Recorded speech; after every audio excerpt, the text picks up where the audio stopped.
who's up here.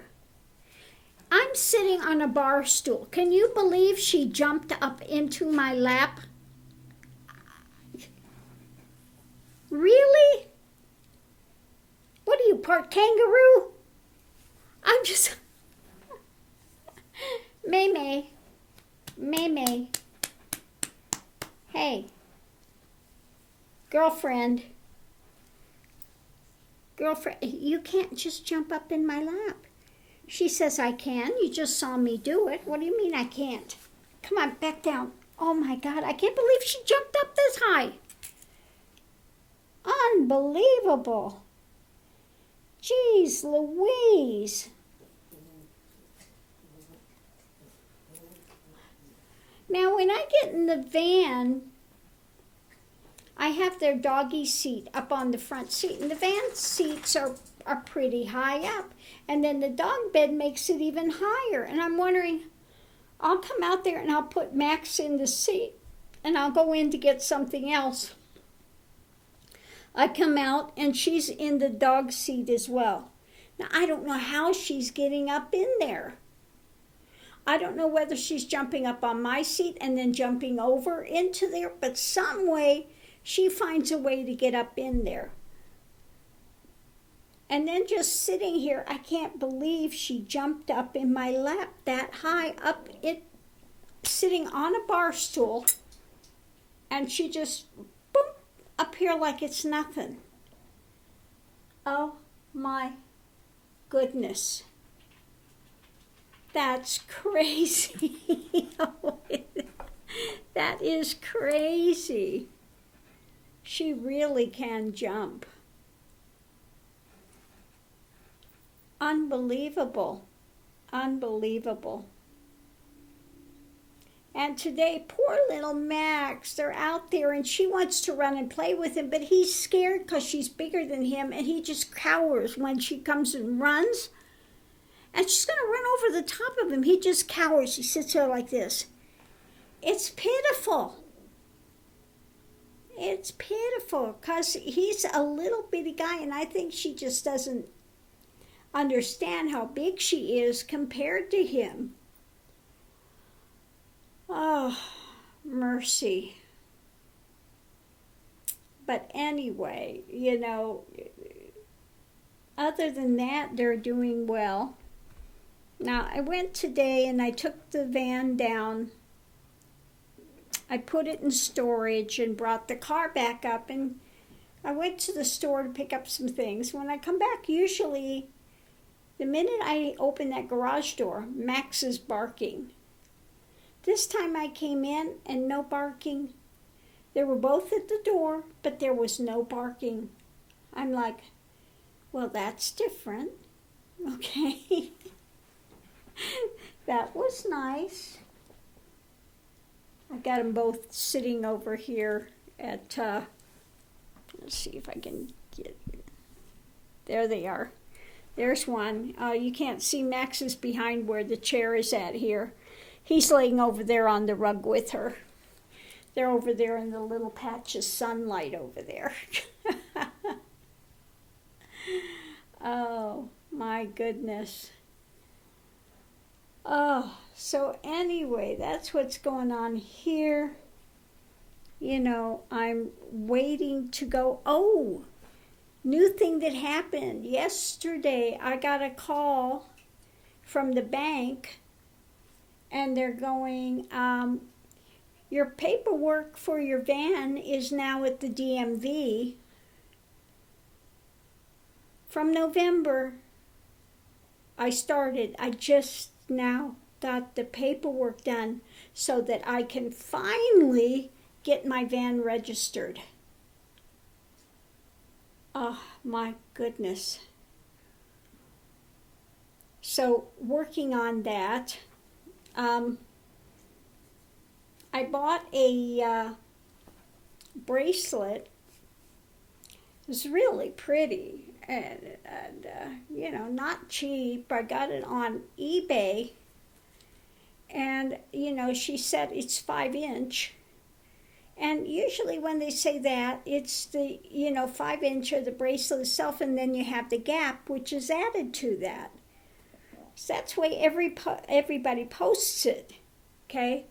So I get it, and no, it was 5 inches including the gap. So there's no way it's going to fit. I mean, it would fit on me, but then your skin is pooching out this way because it's too small. Okay, you got that much skin like pooching out. It's too small.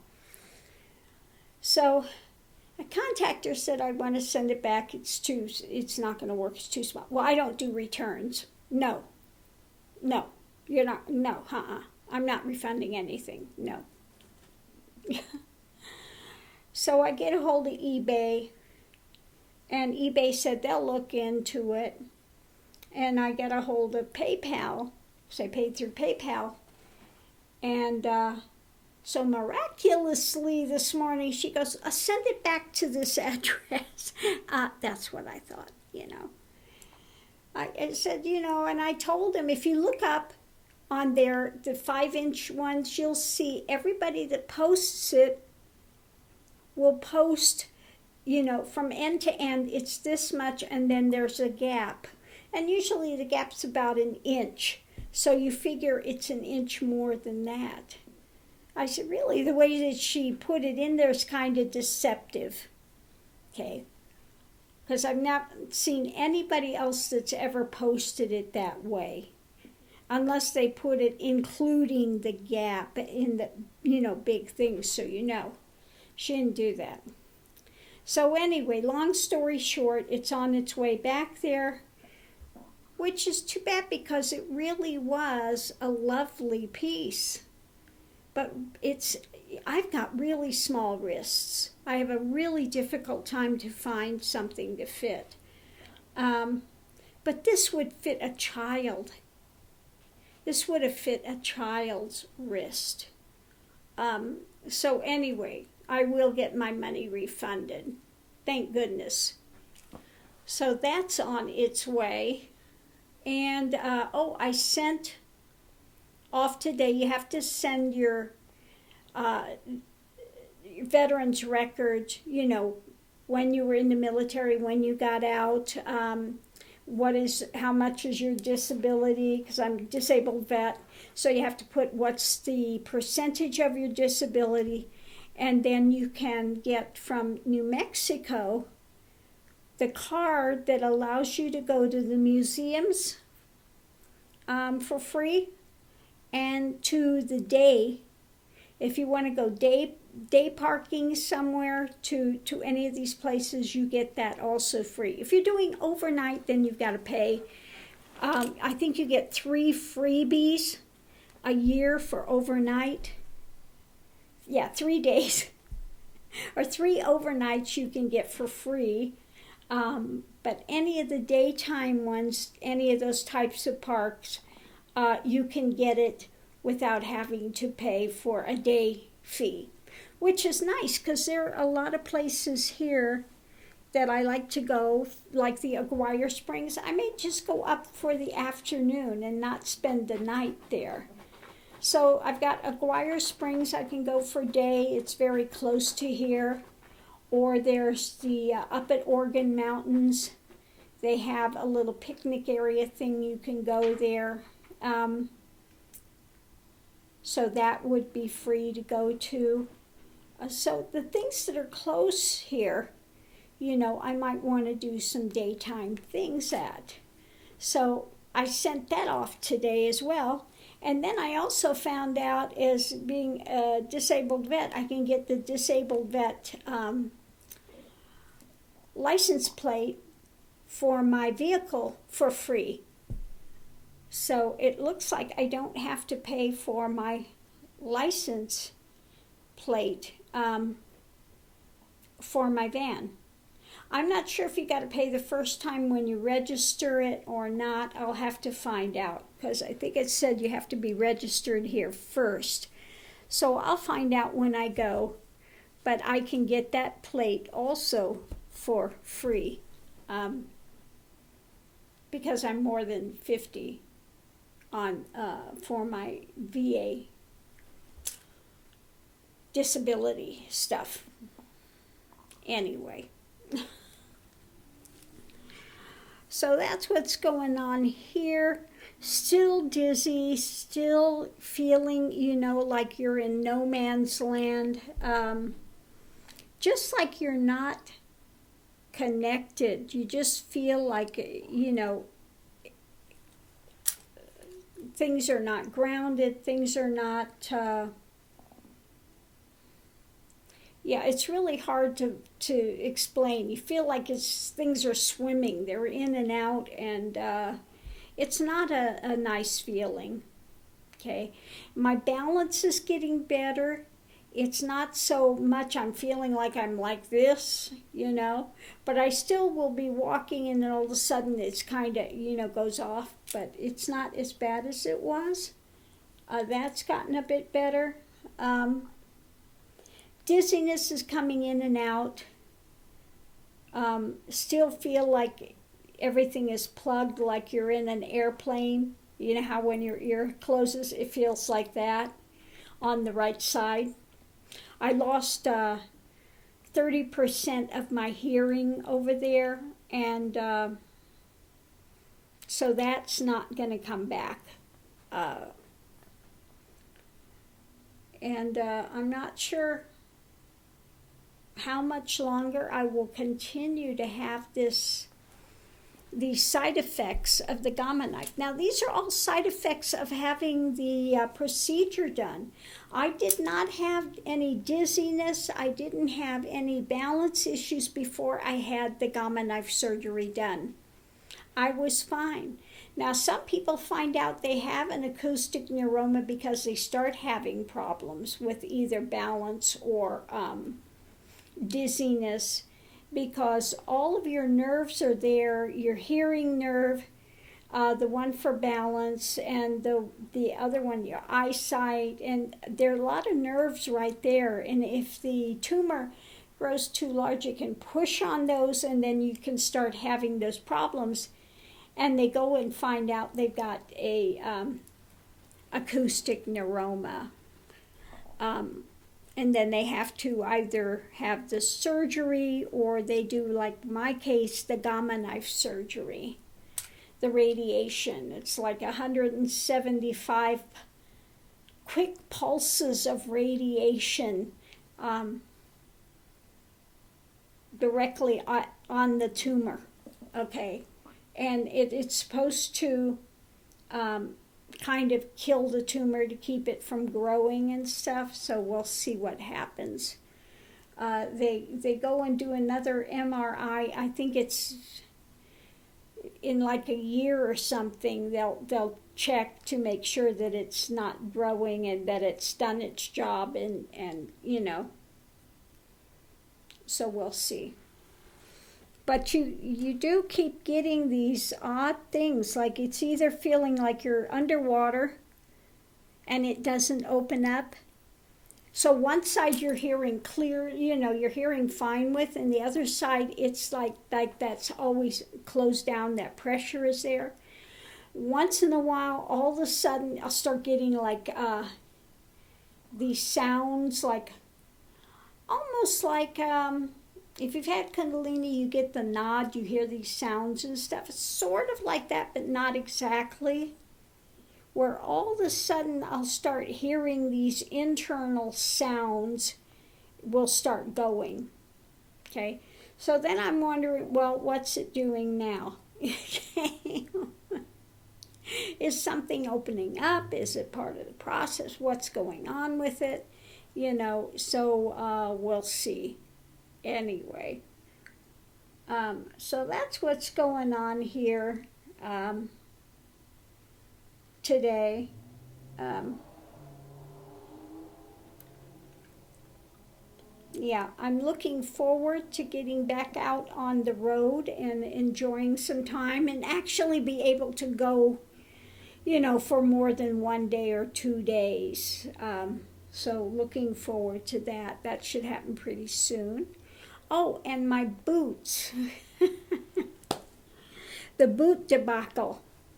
So, I went back down there and I looked at it and I just was like, this is not happening. So we redesigned the boot so it doesn't look like these big duck feet things. They're going to do a modified toe. And I told them what I wanted. I said, this is what I said the first time I came in, and it's still what I want. I want a mystical desert scene. You know, I want a full blue moon, and I want the stars. I want it kind of like I wanted to have a desert scene with kind of the mountain, you know, and some cactus, a mountain, you know, desert scene. And we had talked about, I said, I don't want it real dark like this. You've got this one so dark that you can't see, you know, you did trees. I don't know how you get a mystical desert scene out of trees, but okay. And the boot and the color is too dark. It's a dark blue and a black. You can't really even see it. So we talked about color and stuff, and might do it in, she was thinking lavenders, purples or something to make it like the sky.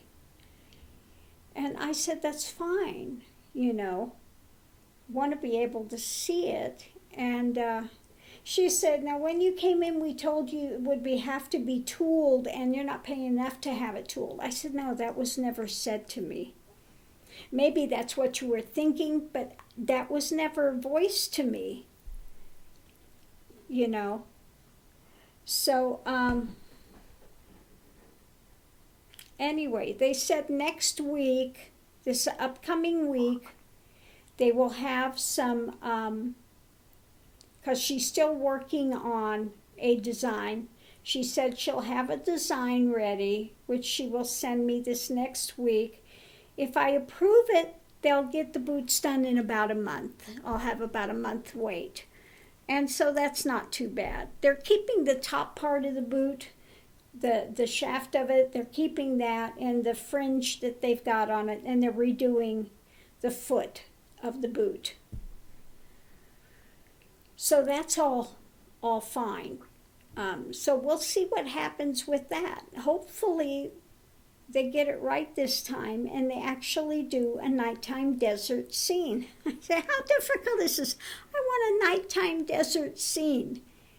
A blue moon with stars, you know, shooting stars, mystical nighttime scene. I said, like's on my hat. When I went in, I said, I want a boot to match my hat that I did. Well, we can't do that because to make the mountains big, then the cactus would be so small you wouldn't be able to. I said, look, I don't need everything in proportion. This is what I want. I want something that goes with my hat. So I don't know why this is such a difficult concept for them to get, but we'll see what happens.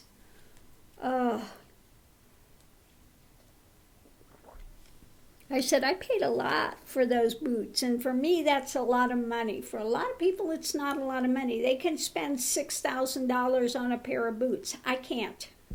Okay? It's not happening in my world. So we'll see what happens, what they come up with. Oh, mercy. But I was thinking, you know, by the time they get them to me, it's going to be summer. It's going to be too hot to ever wear them. I'm like, really? Oh, mercy. So we'll see what happens, you know, if they get it right this time. And I told them I want Gypsy Moon in big, where you can see it. I don't want Gypsy Moon in little bitty letters like this, hidden behind the fringe. I said I want it where you can see it. So we'll see. We'll see. So hopefully they get it. So anyway, that's it for now, what's going on here. I'm going to close this out now because I am feeling pretty dizzy, and, you know, you just feel kind of a disorientation.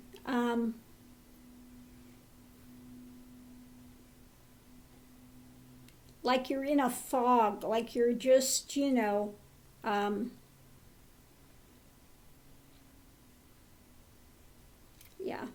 Now, I've had all sorts of things with kundalini where you're in your body, you're not, you're out of your body, you're in your body, all of these types of things. But this is different. This is not the same thing. It sounds like the same thing if you're talking about it, but it's not the same. Trust me, it's not the same.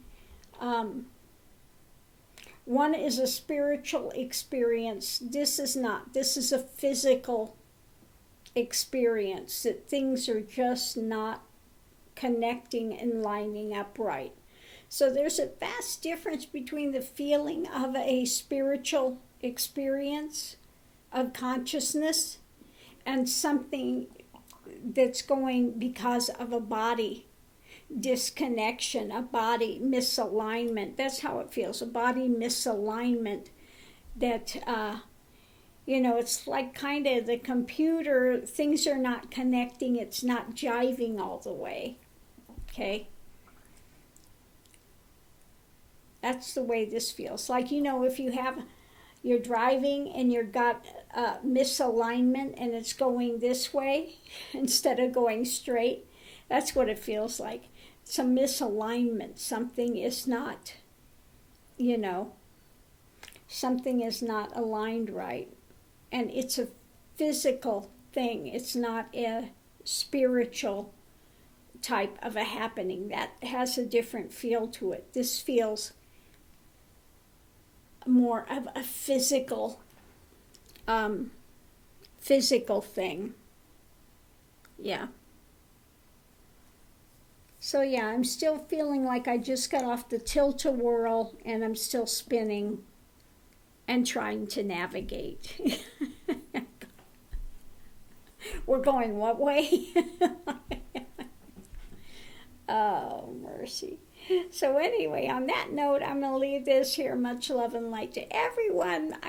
Please, all of my tribe, please be safe out there.